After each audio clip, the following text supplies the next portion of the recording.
शुक्लांबरधरं विष्णुं शशिवर्णं चतुर्भुजं प्रसन्नवदनं ध्यायेत् सर्वविघ्नोपशान्तये। या देवी स्तूयते नित्यं विबुधैर्वेदपारगैः सा मे वसतु जिह्वाग्रे ब्रह्मरूपा सरस्वती। निधये सर्वविद्यानां विषजे भवरोगिणां गुरवे सर्वलोकानां दक्षिणामूर्तये नमः। श्रीदक्षिणामूर्तिसुदेशिकेन्द्रं द्वैपायनं सूत्रकृतं मुनीन्द्रं श्रीशङ्करं भाष्यकृतं यतीन्द्रं मद्देशिकञ्चापि नमामि विद्यै। ॐ सहना भवतु सहनौ भुनक्तु सह वीर्यङ्करवावहै तेजस्विनावधीतमस्तु मा विद्विषावहैः। ओम शांति शांति शांति।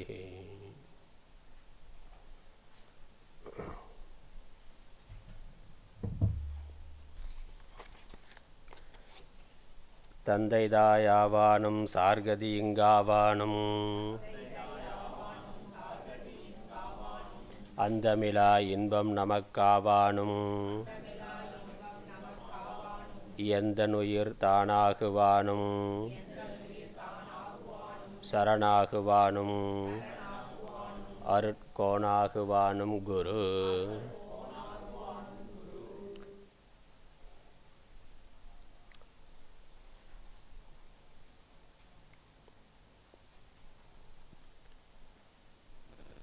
லக்ஷணாவிருத்தி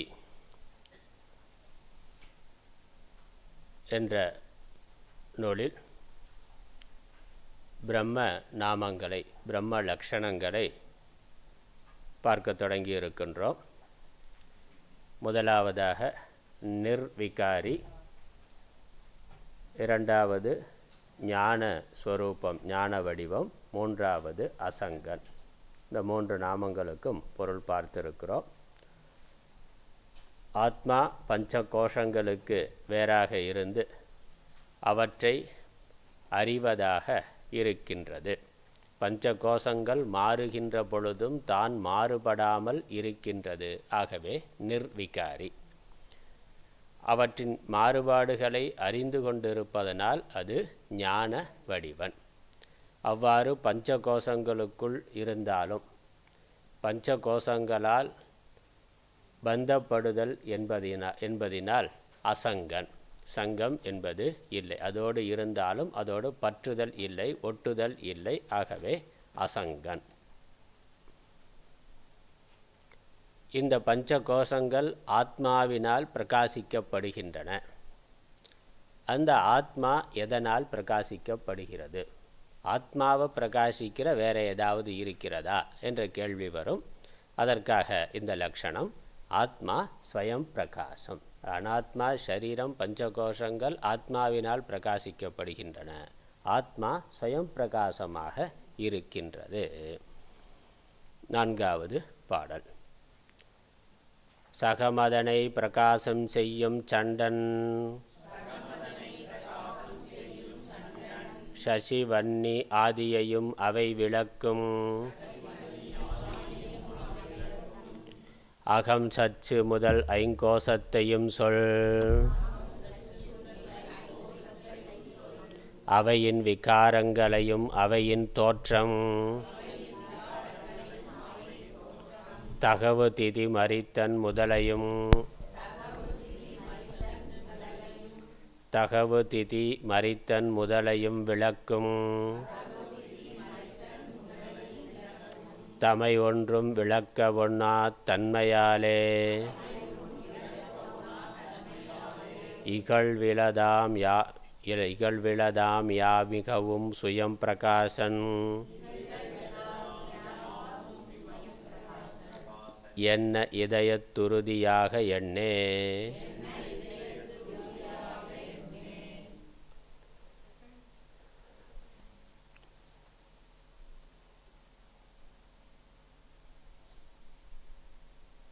நிதித்தியாசனம் எப்படி செய்வது என்பது தான். ஆத்ம லக்ஷணங்களை ஒன்றொன்றாக நம்ம சிந்தனை பண்ணி நிதித்தியாசனம் செய்யணும். அதனால் சுயம் பிரகாசம் என்ன இதயத்து உறுதியாக எண்ணே. நான் ஸ்வயம் பிரகாசன் என்று இதயத்தில் தியானத்தில் உறுதியாக சிந்திப்பாயாக, எண்ணுவாயாக, நினைப்பாயாக. எதனால், எப்படி நான் ஸ்வயம் பிரகாசன்? ஜகம் அதனை பிரகாசம் செய்யும் சண்டன்.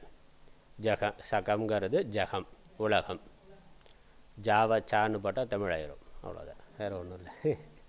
ஜகம்னு போடுறதுக்கு வரல, தமிழை சா போட்டால் அது ஜகம், உலகம். அதான் அதனை பிரகாசம் செய்யும் சண்டன். அதை பிரகாசம் செய்கின்ற, பிரகாசப்படுத்துகின்ற, அதை ஒளிர்வித்து கொண்டிருக்கின்ற சண்டன். சண்டன்கிறது சூரியனுக்கு பேர் சண்டன். சசி, சசினாக்கா சந்திரன். சூரியன் சந்திரன். உலகத்தை பிரகாசிக்கிறது பகலில் சூரியன், இரவில் சந்திரன். அது இல்லாமல் சுயம் பிரகாசமாக இன்னொன்று இருக்குது, அக்னி இருக்குது. வன்னி ஆதியையும். சண்டன், சசி, வன்னி. சூரியன், சந்திரன், வன்னிங்கிறது வன்னி, அக்னி நெருப்பு. ஆதியையும், அவை முதலானவையும். இது மாதிரி வேறு என்ன ஜோதிகள் இருக்கின்றனவோ, ஜோதிஷாம் ஜோதிகி என்பது தான் எல்லா ஜோதிகளும். என்னெல்லாம் உலகத்தில் ஜோதி இருக்கின்றதோ, உலகத்தை விளக்குவதாக, பிரகாசிப்பதாக, ஜடப்பொருளை பிரகாசிப்பதாக எவை இருக்கின்றனவோ அவை விளக்கும். அவை ஆதியையும் அவை விளக்கும். இதெல்லாம் இருக்குங்கிறது நமக்கு எப்படி தெரியும்? அகம் சக்சு முதல் ஐங்கோசத்தையும். சூரியன் இருந்தாலும் அதை பார்க்கறதுக்கு நமக்கு கண் இருக்கணும். கண் இருந்தால் தான் சூரியன் தெரிகிறது. இப்போ சூரியன் மற்றவைகளை பிரகாசிக்கலாம். சூரியனை பிரகாசிக்கிறதா இருக்கிறது கண். கண் இருந்தால் தான் சூரிய பிரகாசமானது நமக்கு தெரியும். அதனால் அகம் சக்ஷு, அகங்கிறது நான், சக்ஷுங்கிறது கண்.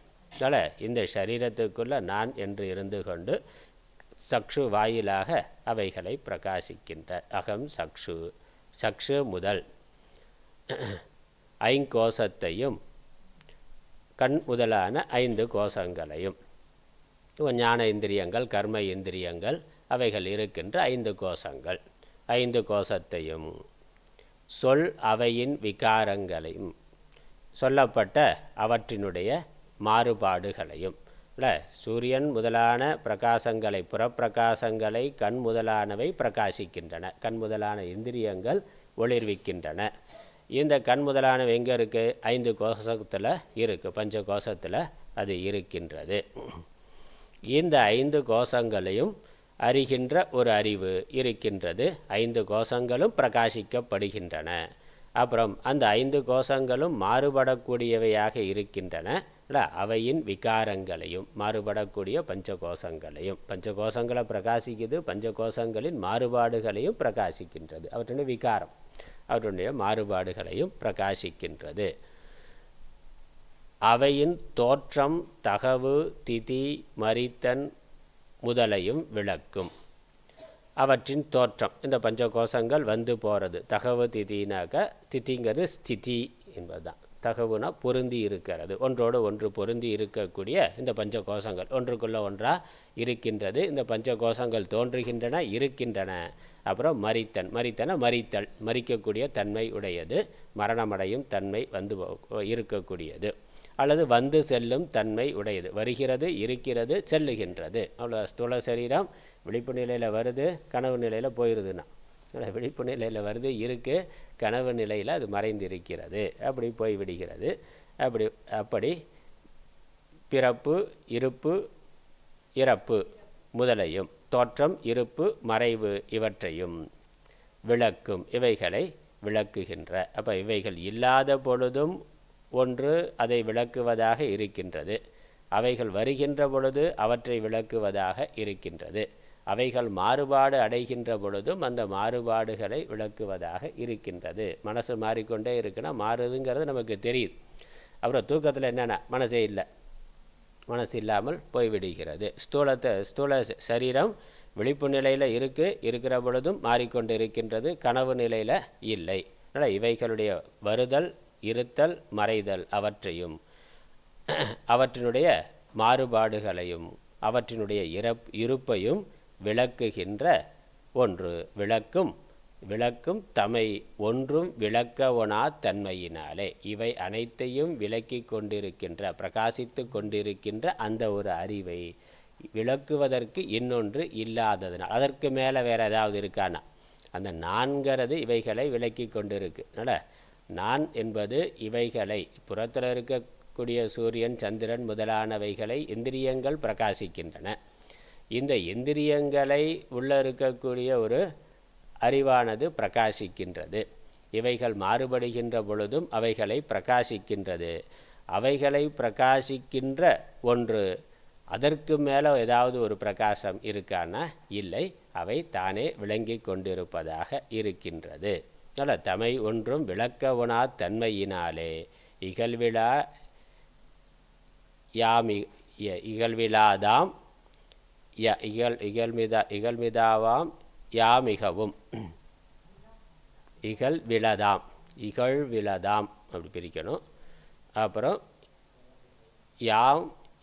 யாமிகவும் சுயம் பிரகாசம், சுயம் பிரகாசமாக இருக்கின்றது.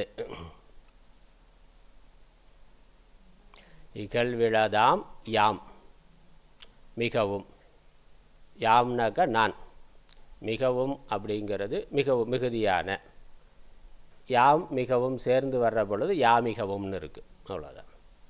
அதுக்கு முன்னாடி ஒரு ஈ இருக்கேன்னா, யா முதல் எழுத்தா இல்லாமல் ஒரு ஈ சேர்ந்து இருக்குது, அவ்வளோதான், யாம்னு அப்படின்னு இருக்குது. அதனால் இகழ்விழதாம் யாம் மிகவும் சுயம் பிரகாசம்.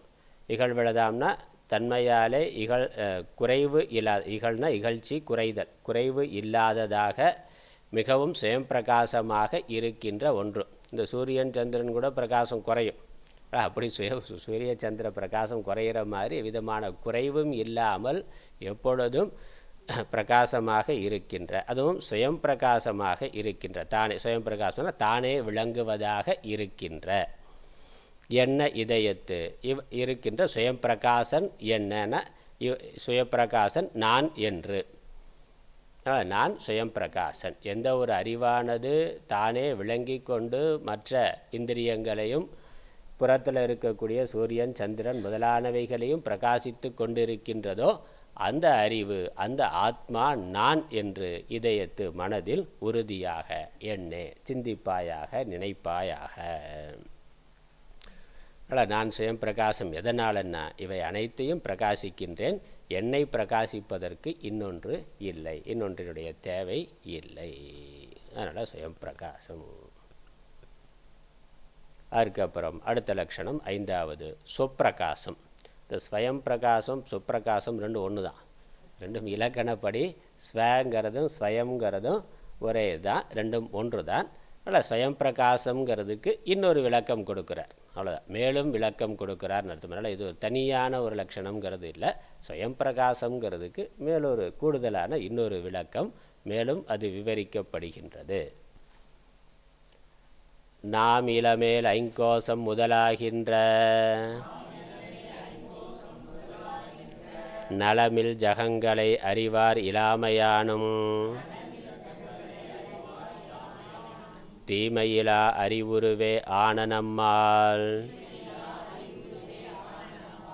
ஜகங்களெல்லாம் மிக அறியப்படுகையானும் நீமமதா யாவையும் இவ்விதமாய்க் காணும்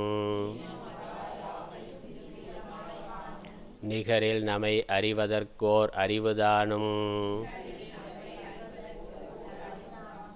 தோமரவே வேண்டாத படியினாலும் துகளறு சொப்பிரகாசம் நாம் என்று ஓர்வாய். இன்னொரு முறை படிப்போம். நாமிலமேல் ஐங்கோசம் முதலாகின்ற நலமில் சகங்களை அறிவார் இலாமையானும்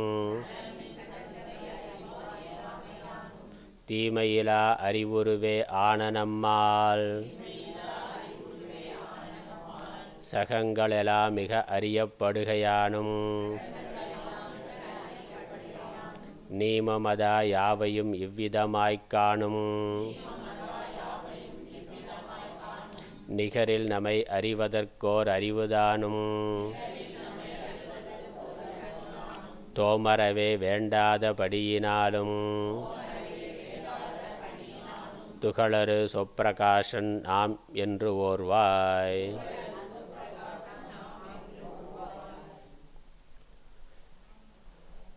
நாம் இளமேல் ஐங்கோசம் முதலாகின்ற நலம் இல் ஜகங்களை அறிவார் இலாமையானும். இந்த நான்கிறது இல்லை என்றால், அறிபவன் இல்லை என்றால், அறியப்படும் பஞ்ச கோஷங்கள் முதலான உலகங்கள் அனைத்தும் நம்மை விட்டு வேறொரு அறிபவன் இல்லை. அதனால் நாம் இலையேல் ஐங்கோசம் முதலாகின்ற நலமில் ஜகங்களை அறிவார் இலாமையினாலும், இந்த அறிவுக்கு வேறாக உலகத்தை அறிகின்ற அறிவு வேறு ஒன்று இல்லையினாலும். அதனால் இதுக்கு மேலே இன்னொரு அறிவு இருந்து இதை அறிகிறதுன்னு சொல்கிறதுக்கு இல்லை. ஒரு அறிவு உள்ளே இருந்து இவைகளை அறிகின்றது. பஞ்ச கோஷங்களையும் புறத்தில் இருக்கக்கூடிய உலகத்தையும் அறிகின்றது. அந்த அறிவுக்கு இன்னொரு அறிவுனா, அறிவுக்கு அறிவு செய்யும் அறிவு வேறுண்டு என்ற கைவில் நவனத்தில் வருது. அதுக்கு ஒரு அறிவுன்னு சொன்னாக்கா அந்த அறிவு எப்படி அறியப்படுகிறதுன்னு அதுக்கு இன்னொரு அறிவு சொல்லணும். அதற்கு இன்னொரு அறிவுன்னு சொன்னால் அது அனவஸ்தா தோஷம்னு பேர். அதனால் அப்படி இல்லை. நான்கிறது இறுதியாக இருக்கின்றது. எந்த ஒரு அறிவு அதற்கு மேலே அறிவதற்கு இன்னொன்று இல்லாமல் தானே விளங்கி கொண்டிருக்கின்றதோ அந்த அறிவு. தீமையிலா அறிவுருவே ஆன நம்மால், தீமைங்கிறது குறை குற்றம் இல்லாமல் அந்த அறிவே உருவான நம்மால், அந்த ஞானஸ்வரூபமாக இருக்கின்ற நம்மால், ஜகங்களெல்லாம் மிக அறியப்படுகையானும், உலகங்கள் அனைத்தும் நன்றாக அறியப்படுவதனாலும், நீமம் அதா யாவையும் இவ்விதமாய் காணும், விளங்குகின்ற யாவையும் இவ்விதமாக காணும் நிகரில் நமக்கு. நீமம்னா விளங்குதல் அப்படின்னு அர்த்தம். அதான நீ விளங்கி கொண்டிருக்கின்ற, நமக்கு விஷயமாக விளங்கி கொண்டிருக்கின்ற அனைத்தையும் இவ்விதமாக நாம் கண்டு கொண்டிருப்பதினால், நிகரில் நம்மை அறிவதற்கு ஓர் அறிவு தானும், ஒப்பற்ற ஆத்மாவாகிய நம்மை அறிவதற்கு ஓர் அறிவு தானும், தோமரவே வேண்டாதபடியினாலும். குற்றம், தோம்னா குற்றம்னு அர்த்தம். குற்றம் இல்லாமல் குற்றமே இல்லாமல், குறை இல்லாமல் அறிந்து கொள்வதற்கு வேறொன்று வேண்டாதபடியினாலும் தேவையில்லை. நான்கிறது எப்பொழுதும் விளங்கி கொண்டிருக்கின்றது. மின்சாரம் இல்லைனாலும், சூரியன் சந்திரன் இல்லை என்றாலும், எதுவுமே இல்லை அப்படின்னா எல்லாம் இருட்டாக இருக்கேன்னா, எல்லாம் இருட்டாக இருந்தால் புறத்தில் இருக்கிறது தெரியாமல் இருக்கலாம். ஆனால் நான்கிறது தெரிந்து கொண்டிருக்கிறது, நான்கிறது விளங்கி கொண்டிருக்கின்றது. அதை அறிந்து கொள்வதற்கு இன்னொரு விளக்கு அப்படிங்கிறது, இன்னொரு ஒளிங்கிறது தேவை இல்லை. அதனால் நான்கிறது ஸ்வயம் பிரகாசமாக இருக்கின்றது. அதனால் என்னை அறிவதற்கு மேலே இன்னொரு அறிவு இல்லை. இந்த ஓர் அறிவு அனைத்தையும் அறிந்து கொண்டிருக்கின்றது. தன்ன தத்ர சூரியோ கச்சதி அப்படிங்கிற மந்திரங்கள்லாம் ஞாபகம் வச்சுக்கணும். தோமரவே வேண்டாதபடியினாலும் துகளறு சொப்பிரகாசன் நாம் என்று ஓர்வாய். துகள்னா குறைவு இல்லாத, குற்றம் இல்லாத சொப்பிரகாசமாக நான் இருக்கின்றேன். பூர்ணமான ஸ்வயம் பிரகாசமாக நாம் இருக்கின்றோம், அல்லது நான் இருக்கின்றேன் என்று ஓர்வாய் என்று சிந்திப்பாயாக. நம்மை அறிய இன்னொரு அறிவு இல்லை. இந்த ஓர் அறிவே, நான் என்ற ஓர் அறிவே, நான் என்று சதா விளங்கி கொண்டிருக்கின்ற ஆத்மாவாகிய ஓர் அறிவே அனைத்தையும் எப்பொழுதும் விளக்கி கொண்டிருக்கின்றது என்பதனால நான் ஸ்வயம் பிரகாசம். இவைகள் இல்லாத பொழுதும் நான் இருக்கின்றேன். ஆனால் நான் இல்லை என்றால் இவைகள் இல்லை. நான் இல்லைன்னா இவைகள். அதனால் நாம் இளமேல் ஐங்கோசம் முதலாகின்ற நலமில் ஜகங்களை அறிவார் இலாமையானும். இந்த நான்கிறது இல்லைன்னா இதை அறிகின்ற இந்த உலகங்கிறதே இல்லை, தெரியலை. நான்கிறது இல்லைன்னா உலகம் என்பது நமக்கு விளங்கவில்லை, தெரியவில்லை. உலகமெல்லாம், இந்த பிரபஞ்சமெல்லாம் ஏதோ ஒன்றிலிருந்து தோன்றி வந்திருக்கிறது. அந்த ஏதோ ஒன்று எப்படி இருக்கும்? பிரபஞ்சம் ஜடமாக இருக்குது. அதனால் இதிலிருந்து இதற்கு காரணமான அந்த ஒன்று அதுவும் ஜடமாக இருக்கும் என்று சொல்லலாமான்னு. அப்படி சொல்லலாமாண்ணா? இதற்கு மூலமாக எது இருக்கும்? அப்படி தானே பிக் பேங் தியரியில் சொல்கிறான். ஏதோ தூசுகளாக இருந்தது, அதெல்லாம் ஏதோ ஒரு காரணத்தினால அழுத்தம் பெற்று அப்புறம் அது சேர்ந்து அதற்குள்ளே ஒரு வெடிப்பு ஏற்பட்டு வந்ததுன்னு சொல்கிறான். அப்போ இதெல்லாம் ஒரு காலத்தில் தோன்றியதுங்கிறதுல மாற்று கருத்து இல்லை. இந்த பிரபஞ்சம்ங்கிறது சூரியன் சந்திரன் இதெல்லாமே ஒரு காலத்தில் தோன்றியதுங்கிறதுல மாற்று கருத்து இல்லை. அது அறிவியல் ஏற்றுக்கொண்டு இருக்குது. ஆனால் எந்த ஒன்றிலிருந்து தோன்றியது, எந்த காலத்தில் எப்படி தோன்றியதுன்னு கேட்கிற பொழுது இது ஜடமாக இருக்கிறதுனால இதற்கு மூலமும் ஜடமாக இருக்குது. அது ஜடமான ஒரு மேட்டர்லேருந்து வந்தது. உலகத்தில் மேட்டர் எனர்ஜி தான் இருக்குது, மேட்ரு தான் எனர்ஜியாக இருக்குது, எனர்ஜி தான் மேட்டராக இருக்குது. அது முன்னாடி தூசிகளாக அவ்வியக்தமாக கண்ணுக்கு தெரியாததாக இருந்தது, அணுக்களாக இருந்தது. அவைகள் சேர்ந்து 2 அணு 4 அணு 4 8 ஆகி 8 16 ஆகி உலகமாக ஸ்தூலமாக ஆகி இருக்கின்றதுன்னு சொல்லுகிறார்கள். ஆனால் இந்த உலகத்தில் ஜடமானது மட்டுமா இருக்குன்னா இல்லை, நாம் இருக்கிறோமே. ஜடமான உலகத்தை அறிகின்ற அறிவுடைய ஜீவர்கள் இருக்கிறார்கள்ல. அப்போ இந்த அறிவு எங்கேருந்து வந்திருக்கும்? மூலத்தில் எது இருக்கோ, காரணத்தில் எது இருக்கோ அதான் காரியத்திலும் இருக்கும். இப்போ காரியமான உலகம்ங்கிறது வெறும் ஜடமாக மட்டும் இல்லை, சேத்தனமாகவும் இருக்கின்றது. ஜடம் சேத்தனம் ரெண்டும் கலந்து தான் இந்த பிரபஞ்சமானது இருக்கின்றது. அதுக்கு என்ன ப்ரூஃப், என்ன சாட்சி? நாம் தான் சாட்சி. நம்ம தான் சாட்சி. அப்போ நாம் இந்த உலகத்தை பார்க்கிறோம்னா ஜடமாக நாம் உலகத்தை பார்க்கிறோம்னா இல்லையே. உலகம் ஜடமாக இருக்கின்றது, அதை பார்க்கின்ற நான் சேத்தனனாக இருக்கின்றேன். அப்போ இந்த பிரபஞ்சத்துக்கு காரணமான அந்த மூலப்பொருள், மூல பரம்பொருள் அது வெறும் ஜடமானது அல்ல, சேத்தனமானதும். அது சேத்தனம். மூலமும் நான் ஏன் மூலம் சேதனமானதுங்கிறதுக்கு என்ன ப்ரூஃப்னா நான் தான் ப்ரூஃப். நான் சேதனமாக இருக்கிறதுனால இந்த இதற்கு மூலம், இந்த எனக்கு மூலம் எனக்கு காரணம் அதுவும் சேத்தனமாகத்தான் இருக்கும். அதனால் சேத்தனமான ஒரு வஸ்துவிலிருந்து இந்த பிரபஞ்சமானது தோன்றி இருக்கின்றது. அந்த சேத்தனம் எங்கே இருக்குது? அது தோன்றினதோடு அங்கேயே இருக்கானா? ஏதோ ஒரு லோகத்தில் ஏதோ ஒரு மூலையில் அங்கேயே இருக்கானா? காரணமானது காரியத்தில் இருக்கும். அதனால் காரியமான பிரபஞ்சம் சேத்தனமாகவும் ஜடமாகவும் இருக்கிறதுனால இதற்கு மூலமான காரணம் சேத்தனமானது ஜடமானது. அதுக்கப்புறம் இந்த காரியமானது காரணத்திற்கு வேறாக இருப்பது இல்லை. காரியம்தான் காரணம்தான் காரியமாக ஆகி இருக்கிறதுங்கிற பொழுது காரியமானது காரணத்திற்கு வேறாக இருக்காது. காரியம் முழுவதும் அது வியாபித்து இருக்கும். அதனால் தங்கம் அது பிரகாசமாக இருக்குது, பொன்னிறமாக இருக்குன்னா அதில் இருந்து நகைகளை செய்கின்ற பொழுது என்ன ஆகுது? அவைகளும் அப்படியே இருக்குது, அதே நிறத்தோடு இருக்குது, அதே பிரகாசத்தோடு இருக்கின்றது. அந்த தங்கத்திலிருந்து நகைகள் வந்த பிறகு தங்கம் எங்கேயோ தனியாக இருக்குது, நகை எங்கேயோ தனியாக இருக்குதுன்னு சொல்ல முடியுமானா சொல்ல முடியாது. காரியம் எங்கே இருக்கோ, நகைகள் எங்கே இருக்கோ அங்கே தங்கமும் எப்பொழுதும் இருந்து கொண்டிருக்கின்றது. காரியம் முழுவதும் தங்கமானது வியாபித்து இருக்கின்றது. மாதிரி பிரம்மத்திலிருந்து ஆத்மாவிலிருந்து உலகம் வந்தது என்றால் உலகம் முழுவதும் ஆத்மாவானது வியாபித்து இருக்கின்றது. உலகமானது ஆத்மாவிற்கு அந்நியமாக இல்லை. அந்த ஆத்மா சைத்தன்ய ஸ்வரூபம். இப்படி நான் சைத்தன்ய ஸ்வரூபமாக இருக்கின்றேன். நான் இந்த உலகத்தை ஸ்வயம் பிரகாசனாக இருந்து அறிந்து கொண்டிருக்கிறேன். நான் இல்லைன்னா இந்த உலகங்கிறது பிரகாசத்தை அடைவது இல்லை. அதனால் சந்திரன் சூரியன் கூட அதுவும் ஜடமானது தான்.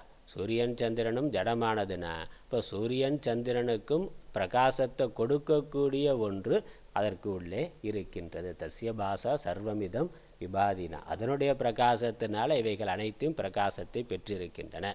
அல்லது எதனுடைய பிரகாசத்தினால சூரியன் சந்திரன் அனைத்தும் பிரகாசத்தை பெற்றிருக்கின்றதோ அந்த ஒன்று ஆத்மான. அது ஆத்மா. அதை பிரகாசிக்கிறதுக்கு அதுக்கு எங்கேருந்து பிரகாசம் வந்ததுன்னா அதான் சுயம் பிரகாசம். அது சுயம் பிரகாசமாக இருக்குது.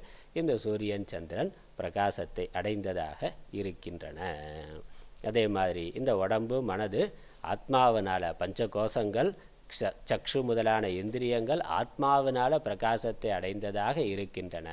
ஆத்மா நான் ஸ்வயம் பிரகாசனாக இருக்கின்றேன். ஏன் ஆத்மா சுயம் பிரகாசமாக இருந்து இந்த சூரியன் சந்திரனை பிரகாசப்படுத்துகின்றது அப்படின்னு சொல்லணும்? சூரியன் சந்திரனே சுயம் பிரகாசம்னு சொல்லிடலாமேனா கேட்கலாம்ல. அது ஏன் சூரியன் சந்திரன் ஆத்மானு ஒன்று ஸ்வயம் பிரகாசமாக தனியாக இருந்து அது சூரியன் சந்திரனுக்கு பிரகாசத்தை கொடுக்குன்னு சொல்லணும். சூரியனே ஸ்வயம் பிரகாசமானது, சந்திரனே ஸ்வயம் பிரகாசமானது அப்படின்னு சொல்லிவிடலாமேனா? அது ஒரு காலத்தில் தோன்றியதாக இருக்குது, ஒரு காலத்தில் அறியக்கூடியதாக இருக்குது, அது மாறுபடக்கூடியதாக இருக்கின்றது. ஆகவே அது ஜடமாக இருக்கின்றது. அப்போ அது தோன்றுவதற்கு காரணமான ஒன்று இருக்குது, ஒரு ஜோதி இருக்கின்றது. அதற்கு அந்த சக்தி, ஏன்னா அது இல்லைன்னா இது இல்லை, இல்லை எது இல்லாமல் இது இருக்காதோ அது அதற்கு வேறானது. அதனால் அந்த சுயம் பிரகாசம் தனியாக இருக்கின்றது. சூரியன் சந்திரன் முதலாக அனைத்தும் தோன்றி மறையக்கூடியதாக இருக்கிறதுனால இவைகள் அனித்தியமானது, பொய்யானவை. அதற்கு வேறான ஒரு சத்தியமானது இருக்கின்றது. ஏன்னா அந்த பிரளயம் திரும்ப ஒரு காலத்தில் போயிடும். பிரளய காலத்தில் இந்த பிரபஞ்சம் சூரியன் சந்திரன் எல்லாமே போயிடும். போயிட்டால் திரும்ப வராதானா? திரும்ப வரும்ல.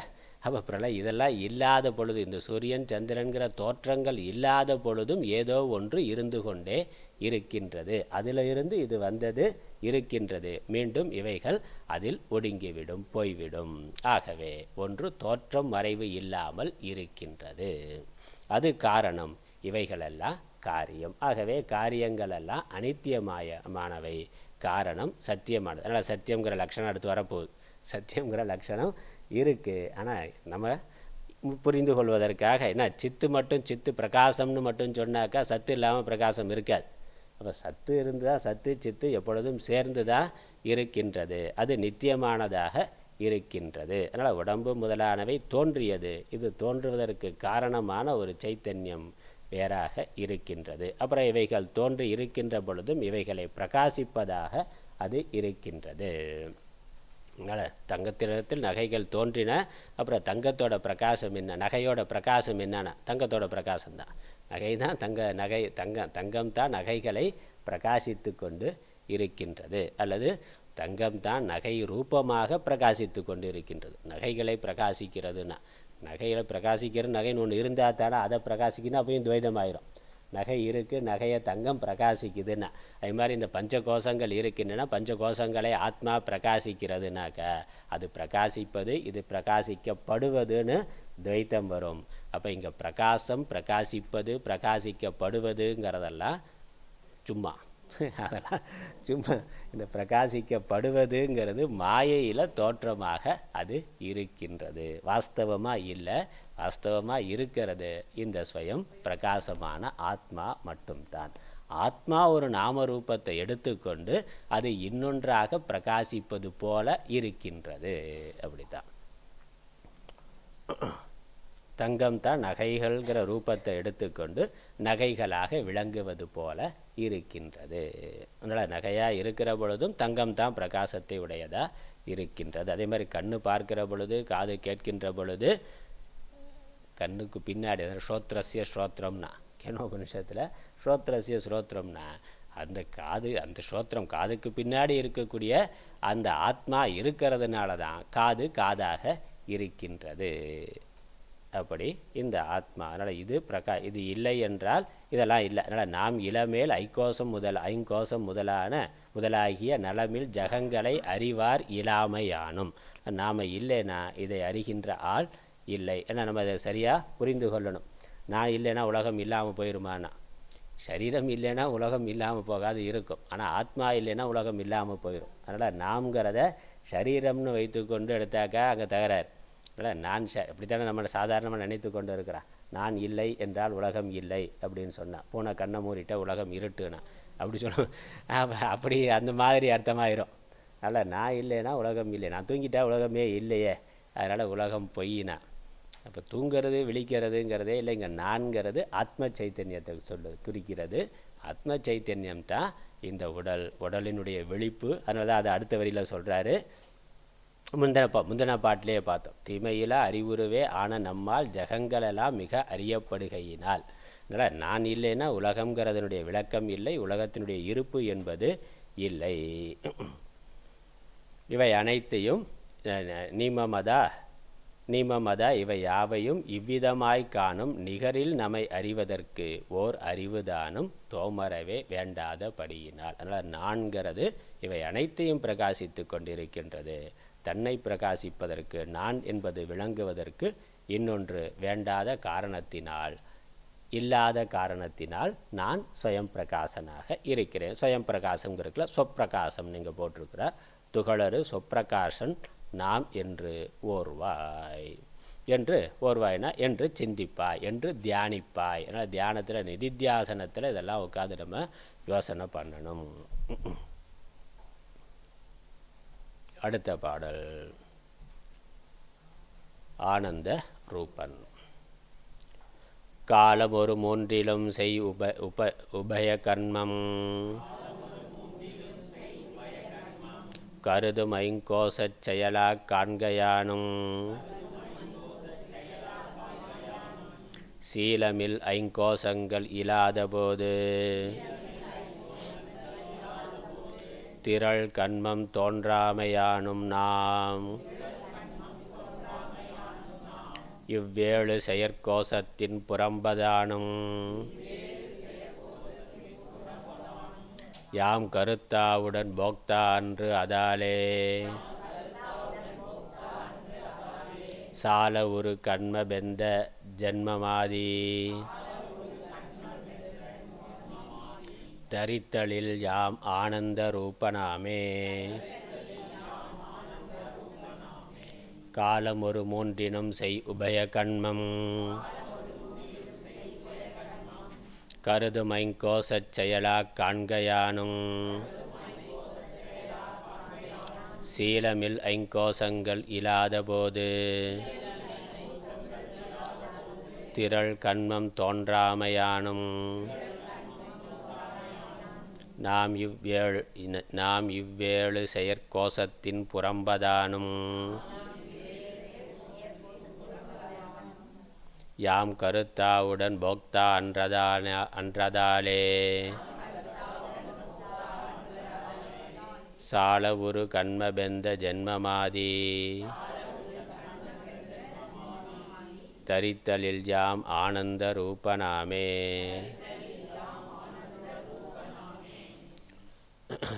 காலம் ஒரு மூன்றிலும் செய் உபய கண்மம், மூன்று காலத்திலும், காலம் ஒரு மூன்று காலத்திலும், மூன்று காலம்னா இறந்த காலம், நிகழ்காலம், வருகாலம், எதிர்காலம், மூன்று காலம். உபய கண்மம், உபயம்னா ரெண்டு, நல்வினை தீவினை, இரண்டு விதமான கர்மம், தர்மம் அதர்மம், நற்செயல் தீச்செயல்.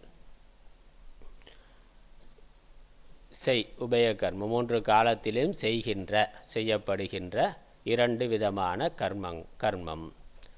கருதும் ஐங்கோசச் செயலாக் காண்கையானும், இந்த ஐங்கோசங்களினுடைய செய்கையாக அவை காணப்படுவதினாலும், இந்த இரண்டு விதமான மூன்று காலத்திலும் இரண்டு விதமான கர்மங்களும் ஐந்து கோசங்களின் செயல்களாக காணப்படுகையாலும் சரீரம் செய்கின்றது. அதனால் செயல் செய்கிறது எது?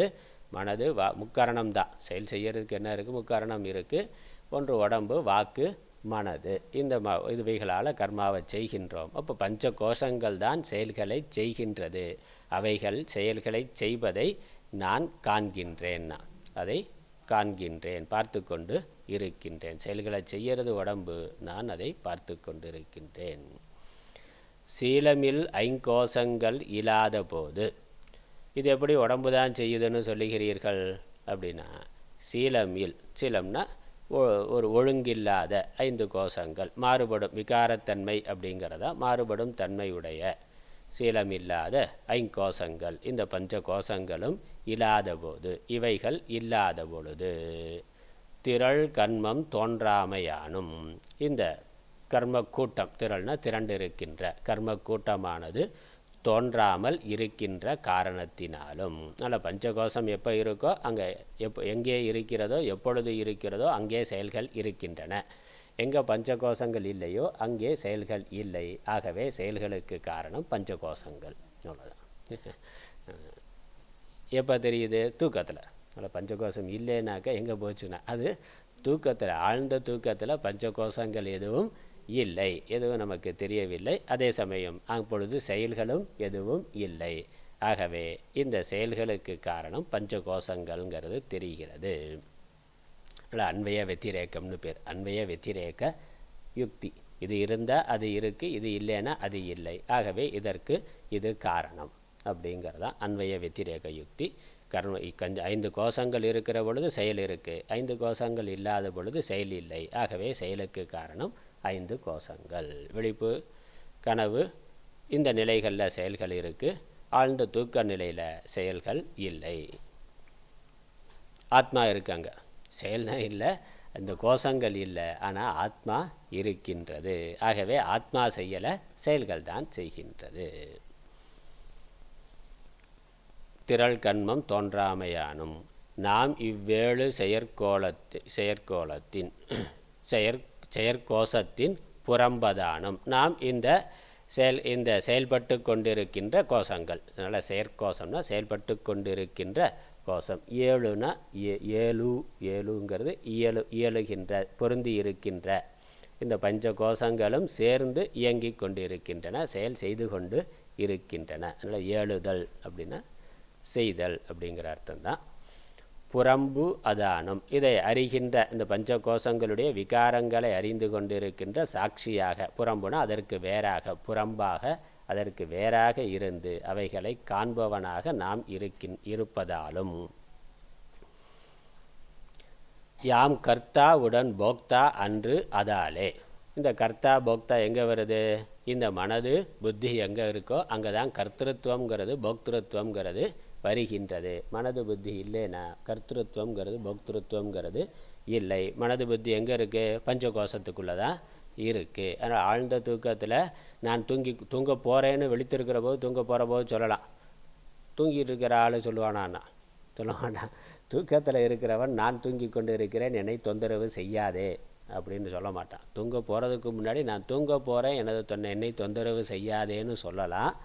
அங்கே கர்த்திருவம் இருக்குது, ஏன்னா அங்கே மனசு இருக்குது, கர்த்திருவம் இருக்குது, கர்த்தா இருக்கிறான். அதனால் நான் தூங்குதல்ங்கிற செய்கையை செய்ய போகிறேன்னா, அப்புறம் அவர் தூங்கிட்டாருனாக்கா கர்த்தா இல்லை, அங்கே நான் தூங்கி கொண்டு இருக்கிறேங்கிறது இல்லை. ஆகவே அங்கே அந்த கர்த்திருவங்கிறது மனதை சார்ந்ததாக இருக்கின்றது. போக்தா அன்று அதாலேனா, அங்கே போக்தாங்கிறதும் இல்லை. நல்லா தூங்குனதுக்கப்புறம் கொசு கடித்தாலும் தெரியலேனா. கொசு கடித்தாலும் விழித்திருக்கிற போது அரை தூக்கத்தில் கடித்தா தெரியுது. ஆழ்ந்த தூக்கத்துக்கு போயிட்டாக்கா கொசு கடித்தாலும் ஒன்று தெரிவதில்லை. பாம்பே மேலே ஏறி போனாலும் தெரியறது இல்லை. ஏன்னா அங்கே கர்த்தா இல்லை, போக்தா இல்லை. ஒன்று தூக்கத்தில் தெரியலை, இல்லை மயக்கத்தில் தெரியலைன்னா. இவர் வேறு ஏதாவது சரக்கு ஊற்றி மயக்கத்தில் இருந்தாருனாக்கா அங்கேயும் கர்த்திருவம் போக்திருத்துவம் இல்லை. அவன் என்ன பண்ணுறானே தெரியறது இல்லை, செய்கிறது என்ன செய்கிறான்னு தெரியறது இல்லை, அங்கே என்ன நடக்குதுன்னு அவனுக்கு தெரியலை. அவர் கீழே விழுந்தாலும் இல்லை சாக்கடையில் விழுந்தாலும் ஒன்றும் வலி வேதனையெல்லாம் ஒன்றும் தெரியறது இல்லை. ஏன்னா கர்த்திருவம் இல்லை அங்கே. அந்த நேரத்தில் அவனுக்கு எந்த கஷ்டமும் எந்த சிரமமும் தெரியறதில்லை. திரும்ப அந்த மயக்கம் தெளிஞ்சு போதை தெளிஞ்சதுக்கப்புறம் கர்த்திருவம் வர்ற பொழுது பாடி கான்சியஸ், அந்த சரீரத்தில் நான்கிற உணர்வு வர்ற பொழுது தான் அந்த வலி வேதனைகள்லாம் தெரியுது. அப்போ அந்த சரீர அபிமானம் எங்கே இருக்கோ அங்கே தான் கர்த்திருவம் போக்திருத்துவங்கிறது வருது. மனது இல்லாமல் போகின்ற பொழுது அது இல்லை. ஆகவே நான் கர்த்தா போக்தா இல்லை, நான் இதற்கு வேறாக இருக்கின்றேன். இந்த கர்த்திருவம் போக்திருத்துவம் கூட என்னுடையது அல்ல, அது பஞ்ச கோஷங்களுடையது, மனதினுடையது. அது அன்று அதனாலே. அதனால் புறம்பு அதானம், நான் இந்த பஞ்ச கோஷத்துக்கு புறம்பாக இருக்கிறேன். ஆகவே கர்த்திருவம் உடன் கர்த்தா போக்தா உடன் அன்று அதனாலே, கர்த்தா உடன் போக்தா அன்று அதாலே. கர்த்தா போக்தா இல்லைன்னா சால ஒரு கர்ம பந்த ஜென்மம் ஆதி தரித்தல் இல் ஆம். இந்த கர்த்திருவம் போக்திருத்துவம் இருந்தால் தானே கர்ம பந்தம்ங்கிறது வரும். சால உருனா மிக வந்தடைகின்ற கர்மாவினுடைய பலன்கள், கர்மாவினால் ஏற்படுகின்ற புண்ணிய பாப பலன், அதை அனுபவிக்கிறதுக்காக எடுக்கின்ற பிறவி. அதனால் கர்ம பந்தம், கர்மத்தினால் பந்தம்னா பந்தம், கர்ம பெந்தன கர்ம பந்த, கர்மத்தினால் ஏற்படுகின்ற பந்தமானது, உடல் முதலானவைகளுடைய சம்பந்தமானது. அதனால் ஜென்மம் ஆதி பிறப்பு முதலானவை தரித்தல் இல்யாம், அவைகளை தரித்தல் இல்லாத நான், அதை அடைதல் இல்லாத நான் ஆனந்த ரூபன் ஆமே. ஆழ்ந்த தூக்கத்தில் இந்த உடம்புங்கிறது இல்லை, உலகம் என்பதும் இல்லை, கர்மா கர்த்தா போக்தா என்ற உணர்வும் இல்லை, அந்த இடத்துல எவ்விதமான கர்ம பந்தமும் இல்லை, ஆனந்தமாக நான் இருக்கின்றேன். அதனால் நான் ஆனந்த ரூபம். இதெல்லாம் இல்லாத பொழுது நான் ஆனந்தமாக இருக்கிறேன். ஆகவே அது என்னுடைய சொரூபம். இதெல்லாம் இருக்கிற பொழுது நான் துக்கமாக இருக்கின்றேன். ஆகவே இதெல்லாம் அதனுடைய சொரூபம். இவைகள் இருக்கின்ற பொழுது இந்த கர்த்திருத்துவம் போக்திருத்துவம் உடம்பு அதன் மேலே அபிமானம் அது இருக்கிற பொழுது துக்கம் வருகின்றது. ஆகவே துக்கம் அதனுடைய சொரூபம். இது எதுவும் இல்லாத பொழுது நான் ஆனந்தமாக இருக்கிறேன். ஆகவே ஆனந்தம் என்னுடைய சொரூபம். அதனால் தரித்தல் எல்லாம் ஆனந்த சொரூபம் ஆமே. நான் ஆனந்தன். அதனால் நான் ஆனந்தமாக இருக்கிறதுக்கு இவைகள் எதுவும் தேவை இல்லை. நான் இருக்கிறதுக்கு இவைகள் எதுவும் தேவையில்லை. ஆனந்தமாக சந்தோஷமாக இருக்கிறதுக்கு இவை எதுவும் தேவை இல்லை. அதனால் இவைகள் இருக்கிறதுனால இவைகள் மூலமாக நமக்கு ஆனந்தம் வருதுன்னு நினைக்கிறோம். விழிப்பு நிலையில் இந்த பொருள்கள் இந்த விஷயங்கள்லாம் இருந்தால் ஆனந்தம் வருது. அப்புறம் இந்த இந்திரியங்கள் பஞ்ச கோஷங்கள் அதனுடைய விஷயங்களோடு பொருந்துகின்ற பொழுது ஆனந்தம் வருகிறதுன்னு நம்ம நினைக்கின்றோம்.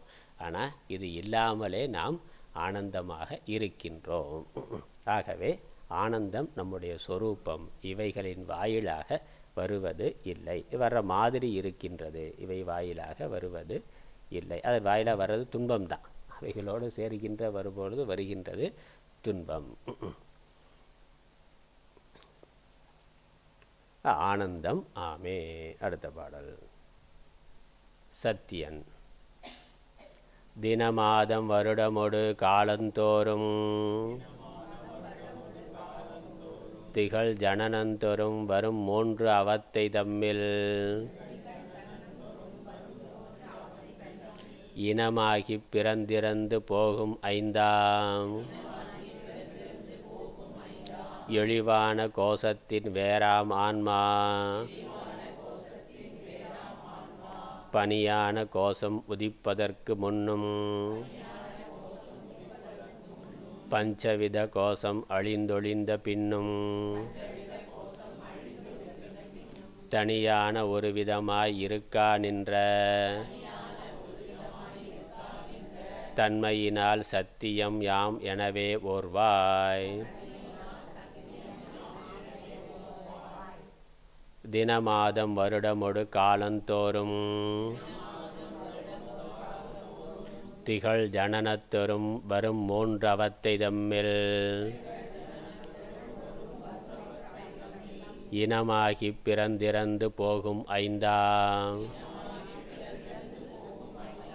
இழிவான கோஷத்தின் வேறாம் ஆன்மா பனியான கோஷம் உதிப்பதற்கு முன்னும் பஞ்சவித கோஷம் அழிந்தொழிந்த பின்னும்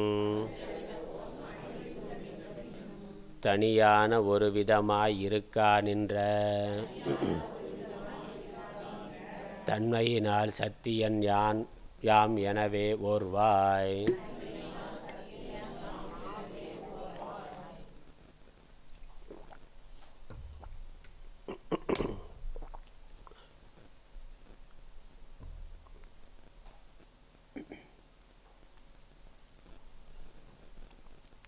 தின மாதம். தினம்னா தினம் நாள், மாதம், வருடம் ஒரு காலம் தோறும் எல்லா காலத்திலும் திகழ் ஜனனத்தோறும் இப்படி ஒரு பிறவியில் மட்டும் இல்லை, ஒரு பிறவியில் தினம் வருது, மாதம் வருது, வருஷம் வருது, ஓடிக்கொண்டிருக்கு. இவைகள்லாம் சேர்ந்து இருக்கின்றது காலம். இப்படி ஒரு சரீரத்தில் ஒரு பிறவியில் இவைகள் இருக்குது. இப்படி ஒரு சரீரம் போய் இன்னொரு சரீரம் என்று அநேக உடல்கள் வருகின்ற பொழுதும் திகழ் ஜனனம் தோறும் வரும் 3 அவத்தை தம்மில் ஒவ்வொரு பிறவியிலும் வருகின்ற 3 அவஸ்தை, விழிப்பு, கனவு, உறக்கம். இப்படி பல சரீரங்கள் வருது, காலந்தோறும் பல சரீரங்கள் வருகின்றன. அவ்வாறு சரீரத்தை எடுக்கின்ற பொழுது ஒவ்வொரு சரீரத்திலும் ஒவ்வொரு நாளும் 3 அவத்தைகள் வருகின்றன. விழிப்பு, கனவு, உறக்கம். இப்படி வந்து போகின்ற அவஸ்தைகள் தம்மில் இனமாகி பிறந்து இறந்து போகும் 5ஆம் இழிவான கோஷத்தின் வேறாம் ஆன்மா. இனமாகின கூட்டமாகி, பிறந்து இறந்து சேர்ந்து பிறப்பு இறப்பு பிறப்பு இறப்பு என்று வந்து போகக்கூடியது என்னது? ஐந்தாம் இழிவான கோஷத்தின் ஐந்து கோஷங்கள், பஞ்ச கோஷங்கள். அது இன்ப துன்பத்தை மாறி மாறி அனுபவிக்கின்றது. அப்படிங்கிறதுனால இழிவான சொல்கிறார். இழிவான கோஷத்தின் பேராம். இவ்வாறு பிறந்து இறந்து வந்து போய்கொண்டு இருக்கின்ற, பிறந்து இறந்து வந்து போகிற பொழுதும் விழிப்பு கனவு உறக்கம்னு 3 அவஸ்தைகளை மாறி மாறி அதில் இன்ப துன்பங்களை அனுபவித்து கொண்டிருக்கின்ற இந்த 5 கோஷங்களுக்கும் வேறானது ஆத்மா. இது சாஸ்திரத்தினால தான் நமக்கு தெரியும். இந்த க்ஷேத்ரஜன் சாப்பி மாம் வித்தின்னு சொன்னாரே, இப்போ உடம்புக்குள்ளே ஆத்மா ஒரு அறிவு வேறாக இருக்கிறது. ஆனால் எல்லா உடல்களுக்குள்ளும் ஒரு ஆத்மா தான் இருக்குங்கிறது நமக்கு சாஸ்திர உபதேசத்தினால தான் தெரியும். அந்த ஜீவ பிரம்ம ஐக்கிய ஞானத்தினால. அதனால் ஆத்மாவானது உடல்களை எடுக்கின்றது. ஒரு உடலுக்கு வேறாக ஆத்மாவாக நான் இருக்கிறேங்கிறது மட்டுமில்லை, ஆத்மா பல்வேறு உடல்களை எடுத்து கொண்டிருக்கின்றது. ஆத்மா ஒன்றுதான் இருக்கு, உடல்கள் அநேகமாக இருக்கின்றன. அப்புறம் அந்த ஒரு உடல் வர்ற பொழுது அந்த உடல் மேலே நான்கிற அபிமானம் வருது. அந்த அபிமானத்தினால அந்த ஜீவன் கர்மாவை பண்ணுகின்றான். அந்த பிரதிபிம்ப சைத்தன்யம்ங்கிறதெல்லாம் சேர்த்துக்கொள்ளணும். அதனால் இது நிதித்தியாசன கிரந்தம், அதனால் அதெல்லாம் சொல்லலை. அதெல்லாம் பற்றியெல்லாம் விரிவாக இந்த ஜீவன் யார், பிறக்கிறது இறக்கிறது எது, இந்த சரீரம் என்ன, சரீரம் எப்படி வருதுங்கிறத பற்றியான விசாரமெல்லாம் இங்கே இல்லை. அதெல்லாம் நம்ம பூர்வ கிரந்தங்களில் மற்ற நூல்களில் படித்து தெளிவாக ஞாபகம் வைத்துக்கொள்ளணும். அதெல்லாம் இங்கே சொல்லப்படலை. அதனால் ஆத்மாவாகிய நான் பல உடல்களை, ஆத்மாவாகிய என்னிடத்தில் இந்த உடல்கள் வந்து போய் கொண்டிருக்கின்றன. உடல்களுக்கு வேறான ஆத்மா நான்கிறது. அது எப்படிங்கிறதெல்லாம் நம்ம விவேக சூடாமணி மற்ற உபனிஷத்துக்கள் அதில் படித்ததை கேட்டதை நினைவில் வைத்து கொள்ளணும். பணியான கோஷம் உதிப்பதற்கு, பணியானன்னா துன்பமயமான அப்படிங்கிற அர்த்தம். அல்லது பணிங்கிறது, பணின கர்மா அப்படிங்கிறதோட திரிபு என்று எடுத்துக்கொள்ளலாம். பணினா செயல்னு சொல்கிறோமே, 3 சொல்லி நகாரம் போட்டாக்கா செயல். இங்கே எதுகை மோனை கருதி அது 2 சொல்லியாக திரிந்திருக்கிறதுன்னு எடுத்துக்கொள்ளலாம். பணியான கோஷம்னா கர்ம கோஷம், முன்னாடி சொன்னாரே, கர்மாக்களை செய்கின்ற சரீரம், பஞ்ச கோஷங்கள். அல்லது பணிங்கிறதுக்கு துன்பம்னு எடுத்துக்கொண்டு துன்பமயமான கோஷங்கள். உதிப்பதற்கு முன்னும், இவைகள் தோன்றுவதற்கு முன்னும். இந்த பஞ்சவித கோஷங்கள் அழிந்து ஒளிந்த பின்னும். இந்த பஞ்ச கோஷங்கள் அழிந்து போன பிறகும். கோஷம்னா சரீரங்கள். இந்த உடல்கள் தோன்றுவதற்கு முன்னும், உடல்கள் அழிந்த பிறகும். தனியான ஒரு விதமாய் இருக்கா நின்ற. தனியான அத்விதீயமாய், ஒரு விதமான ஏக்கமாய். ஏக்கம் அத்விதீயம், அவ்வளோதான். தனியாக, கேவலம்னா கேவலம்னு எடுத்துக்கொள்ளலாம். கேவலமாக, ஒரு விதமான ஒன்றே ஆக. இருக்கா நின்றன இருக்கின்றன அர்த்தம். இருக்காங்கிறது இருக்கின்ற தன்மையினால், நான் மாத்திரம் இருக்கின்ற தன்மையினால். சத்தியன் நான், உண்மை. என்னிடத்தில் உடல்கள் வந்து போகின்றது. எது 3 காலத்திலும் இருக்கிறதோ அதான் சத்தியம். இந்த பஞ்ச கோஷங்கள் ஒரு காலத்தில் தோன்றி இருந்து போகின்றன. ஆகவே இவைகள் அசத்தியம், மித்யா, வெறும் மித்யா, பொய்யானது, தற்காலிகமான தோற்றமுடையது. இவைகள் தோன்றுவதற்கு முன்னும், இவைகள் இருக்கின்ற பொழுதும், இவைகள் அழிந்த பிறகும் ஆத்மாவானது இருக்கின்றது. ஆகவே ஆத்மா சத்தியமானது. நான் அந்த சத்தியமான ஆத்மா.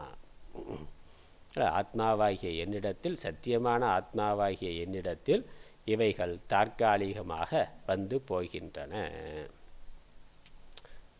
அதனால் எந்த ஒரு பிரம்மத்தினிடத்தில் இந்த உலகங்கள் அனைத்தும், உடல்கள் அனைத்தும் வந்து போகின்றனவோ அந்த பிரம்மம் சத்தியமானது. அந்த பிரம்மமே ஆத்மாவாக இருக்கின்றது. ஆகவே நான் சத்தியன் என்று சிந்தனை செய்வாய். இவ்வாறு ஒருவன் தியானிக்க வேண்டும், சிந்திக்க வேண்டும்.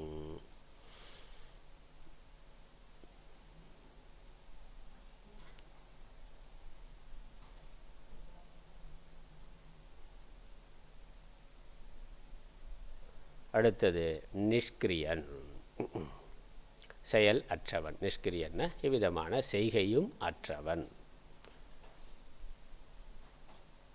ஈக உலகம் பர உலகங்களை குறித்தே இயற்று பலவித கண்மம் அவைகளாலே பகருறும் எப்போதினுமே விவகரிக்கும் பஞ்சவித கோஷத்தின் சாட்சியான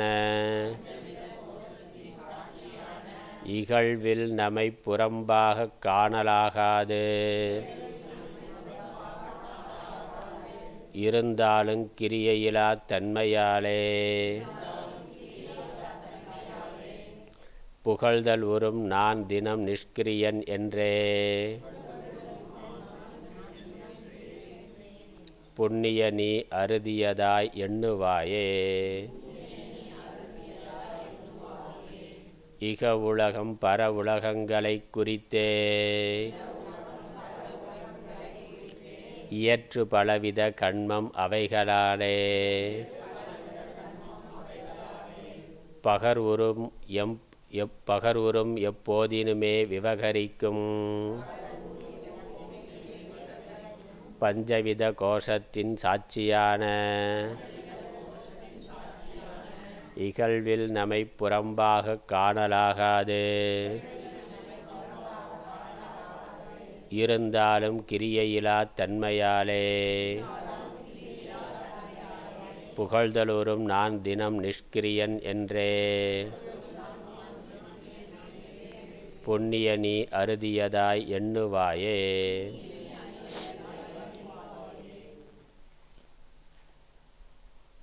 இக உலகம் பர உலகம், இந்த லோகம் மறுலோகம், இம்மை மறுமை, இவைகளை குறித்தே. அப்போ இவைகள் இங்கிருந்து வரக்கூடிய சுகத்தை குறித்து, அந்த இன்பத்தை குறித்தே இயற்று பலவித கண்மங்கள், பல்வேறு விதமான செயல்கள் செய்யப்படுகின்றன. அந்த புண்ணியம் அதனால் வரக்கூடிய இன்பம், இந்த லோகத்தில் சுகமாக இருக்கணும், மறுலோகத்தில் சுகமாக இருக்கணும்னு அந்த சுகத்தை கருதி பலவிதமான கர்மாக்கள் செயல்கள் நம்மால் செய்யப்படுகின்றன. அவைகளாலே பகர்வுறும் எப்போதினுமே விவகரிக்கும் பஞ்சவித கோஷத்தின் சாட்சியான, பகர்வுறும்னா சொல்லப்படுகின்ற, எப்போதுமே விவகரிக்கும், இந்த பலவிதமான கர்மாக்களால் செயல்பட்டு கொண்டிருக்கின்ற, இந்த லோகத்திலையும் மறு உலகத்திலும் கிடைக்கக்கூடிய இன்பத்திற்கு, அந்த கர்ம பலனுக்காக, கர்ம பலன் கருதி எப்பொழுதும் கர்ம பலன் இந்த இப்பொழுதே கிடைக்கணும்னு விரும்பி செயல்களை செய்கிறோம். இல்லை மறுலோகத்தில் தர்ம காரியம் புண்ணிய காரியங்களை பண்ணுற பொழுது இப்போ தான் வாழ்க்கை மோசமாக இருக்குது, அடுத்த பிறவிலையாவது நல்லா இருக்கட்டுன்னு சொல்லி தர்ம காரியத்தை புண்ணிய காரியத்தை பண்ணுகின்றோம். ஸ்ரத்தையோட, சாஸ்திரத்தில் சொல்லியிருக்கிற ஸ்ரத்தையோடு செய்கின்றோம். அப்படி இகரோக பரலோக கர்ம பலன்களை குறித்து செய்யப்படுகின்ற செயல்கள், அதை செய்து கொண்டு இருக்கிறது எது? இந்த பஞ்சகோஷங்கள். அதனால் எப்போதினுமே விவகரிக்கும் பஞ்சவித கோஷத்தின், 5 கோஷங்களுக்கும் சாட்சியான, அவைகளுக்கு சாட்சியாக இருக்கின்ற, அதை பார்த்து கொண்டிருக்கின்ற, கோஷத்தினுடைய செயல்பாடுகளை எப்பொழுதும் பார்த்து கொண்டிருக்கின்ற, அவைகளை பிரகாசித்து கொண்டு இருக்கின்ற. இகழ்வில் நம்மை புறம்பாக காணலாகாது இருந்தாலும், இகழ்வில்னா இகழ்வு இல்லாத, இகழ்ச்சி இல்லாத, குறைவில்லாத நம்மைனா ஆத்மாவை வேறாக காணலாகாது இருந்தாலும், பார்வைக்கு அப்படி வேறுபட்டதாக தெரியாமல் இருந்தாலும், கிரியையிலா தன்மையினாலே, இது எந்த செயலும் அற்று இருக்கின்ற காரணத்தினால், எந்த செயலையும் செய்வதாக இல்லாத காரணத்தினால், நிஷ்கிரியமாக அது இருக்கின்ற காரணத்தில், கிரியையில்னா செய்யறது இல்லை, ஏன்னா செயலை பார்த்து கொண்டு இருக்குது, உடம்பு தான் செய்து கொண்டு இருக்குது, அதான் பஞ்சபூத காரியம், அதற்கு தான் பசிதாகம் இருக்குது, பசிதாகத்துக்காக அது ஓடுகிறது. எது? உடம்புக்கு பிராணனுக்கு பசிதாகம் இருக்குது, ஆகவே அது அதற்கான உணவை தேடி அது ஓடிக்கொண்டிருக்கின்றது. இந்த சாட்சியான ஆத்மா அதை பார்த்து கொண்டே இருக்கின்றது. அதனால் அதுக்கு வேறாக அது இருக்குன்னு தெரியவில்லை என்றாலும், ஆத்மா தனியாக தெரிஞ்சிருந்தால் நமக்கு பிரச்சனையே இல்லை. அது தெரியாமல் இருந்தாலும் விவகார நிலையில் சரீரத்தோட தீவிரமான அபிமானம் கொண்டிருக்கிற பொழுது, சரீரத்தினுடைய பசிதாகம் காமக்ரோதாதிகளல்ல தீவிரமான ஈடுபாடு கொண்டிருக்கின்ற பொழுது, நம்ம அதோடு சேர்த்து ஓடிக்கொண்டிருந்தாலும் நான் சாட்சிங்கிறது, அந்த சாட்சி ஆத்மா சாட்சியாகவே இருக்கின்றது. ஏன்னா இந்த கிரியைகள் எல்லாம் நம்மால் அறியப்படுகின்றன.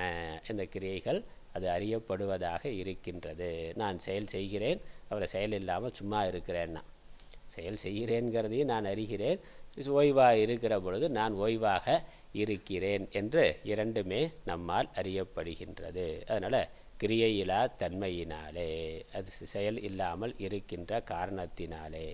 புகழ்தருளும் நான் தினம் நிஷ்கிரியன், புகழப்படுகின்ற சாஸ்திரங்களால் புகழ்ந்து சொல்லப்படுகின்ற நான், ஆத்மாவாகிய நான் நிஷ்கிரியன், எவ்விதமான செயல்களும் இல்லாதவன் என்றே என்றவாறே புண்ணிய நீ அறுதியதாய், அறுதியதாய்ன நிச்சயித்ததாய், உறுதியாய், முடிவு சாஸ்திரத்தினுடைய உறுதியான முடிவு இதுதான் என்று புரிந்து கொண்டார்கள். ஆத்மா நிஷ்கர்மியம்ங்கிறதும் சாஸ்திர வாக்கியம். ஆத்மா எப்பொழுதும் செய்வதும் இல்லை, செய்விப்பதும் இல்லை, அது எல்லா செயல்களுக்கும் சாட்சி மாத்திரமாய் இருக்கின்றதுங்கிறது தான் நிஷ்கிரியம் என்று உறுதியதாய் அறுதியதாய் எண்ணுவாயே, திடமாக நீ நினைப்பாயே, சிந்திப்பாயே. அதனால் செயல்கள் நடந்து கொண்டு இருக்கின்றன பஞ்சகோஷத்தினால். பஞ்சகோஷத்துக்கு தான் பசிதாகம் இருக்குது. ஆகவே பஞ்சகோஷமானது அதனுடைய தேவைக்காக அது செயல்பட்டு கொண்டிருக்கின்றது. நான் அவற்றிற்கு சாட்சியாக இருக்கின்றேன் என்று தியானம் செய்ய வேண்டும், சிந்தனை செய்ய வேண்டும்.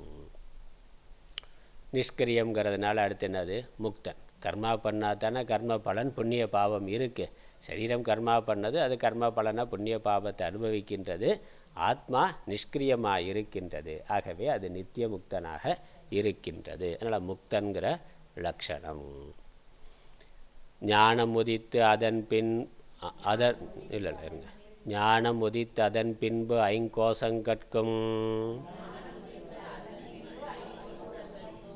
நமை வேறாய் மிகவும் அறிந்ததுவே போல ஞானம் வரும் முனும் கோஷம் அவைக்கு வேறா நாம் இருந்தோம் என்பது சித்தித்தலாலும் வானமலா காலத்தும் பஞ்சகோஷம் பண்ணின சஞ்சித கன்மம் தமை குறித்து வானமதாம் நாம் கருத்தா ஆகாதாலும் பலவித சஞ்சிதம் அரும் நாம் முக்தனாமே.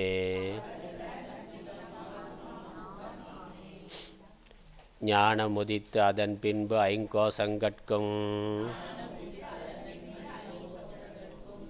நமை வேறாய் மிகவும் அறிந்ததுவே போல ஞானம் வருமுனும் கோஷம் அவைக்கு வேறா நாம் இருந்தோம் என்பது சித்தித்தலாலும் வானமலா காலத்தும் பஞ்சகோஷம்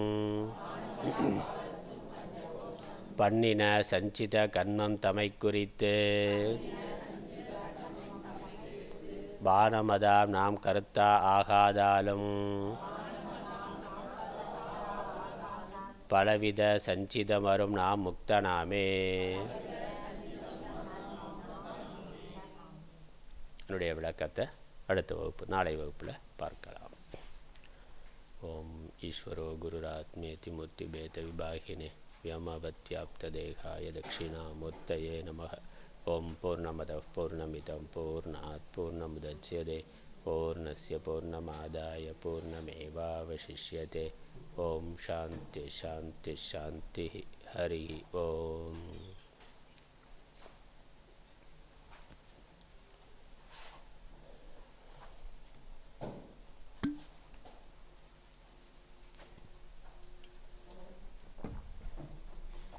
அடுத்த வகுப்பு 12 மணிக்கு போயிட்டு தேநீர் சாப்பிட்டு காலார போயிட்டு வாங்க.